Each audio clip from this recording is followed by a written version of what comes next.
Tu débutes en couture et tu ne sais pas quoi acheter pour être bien équipé. Alors voici la liste des indispensables qu'il te faut avoir dans ta boîte à couture. L'outil que tout le monde connaît, c'est le mètre-ruban. Ça, c'est un indispensable, il faut toujours en avoir un avec soi. Ensuite, il y a les aiguilles à coudre. L'important, c'est d'avoir 3 ou 4 aiguilles de tailles différentes pour pouvoir faire plusieurs travaux. Il y a les dés à coudre. Alors là, j'ai 2 générations de dés à coudre. L'important, c'est que vous ayez un dé qui soit adapté à votre majeur, puisqu'en fait, c'est avec ce doigt-là que vous allez coudre, en tout cas, que vous allez pousser l'aiguille. De quoi découper le tissu. On a les grands ciseaux de couture comme ceci. Pour celui-ci, la lame, elle est de 9 cm. Il ne faut pas quelque chose de plus court que ça. C'est le minimum pour avoir un ciseau avec lequel on est confortable pour découper et pour aller un peu vite. Le petit ciseau à broderie. Alors on appelle ça un ciseau à broderie, mais on s'en sert également en couture, puisqu'il a la pointe très fine et très pointue, ce qui permet d'aller couper les petits fils au bord et d'avoir de belles finitions.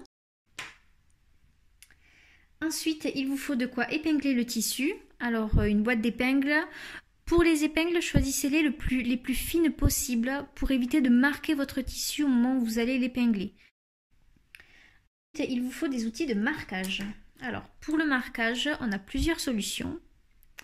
Ici, vous avez des crayons, comme des crayons de couleur, en fait, sauf que c'est adapté pour marquer sur le tissu, puisque c'est un peu comme de la craie, par lot de 3 couleurs, le rose, le bleu et le blanc. Vous avez également la possibilité d'acheter de la craie en porte-mine, où là, vous allez changer la couleur du crayon. C'est assez pratique, moi c'est celui dont je me sers le plus souvent. Pareil, essayez de prendre un marqueur le plus fin possible pour avoir des traits fins et donc une coupe précise.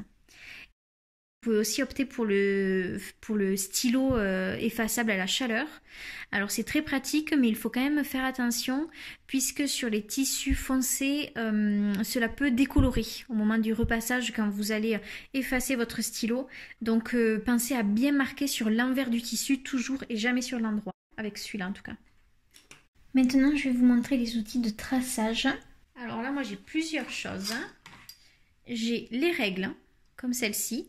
Personnellement, je les ai achetées à un magasin de bricolage, c'est souvent moins cher. J'en ai une de 20 cm et une de 50. Je me sers beaucoup des deux.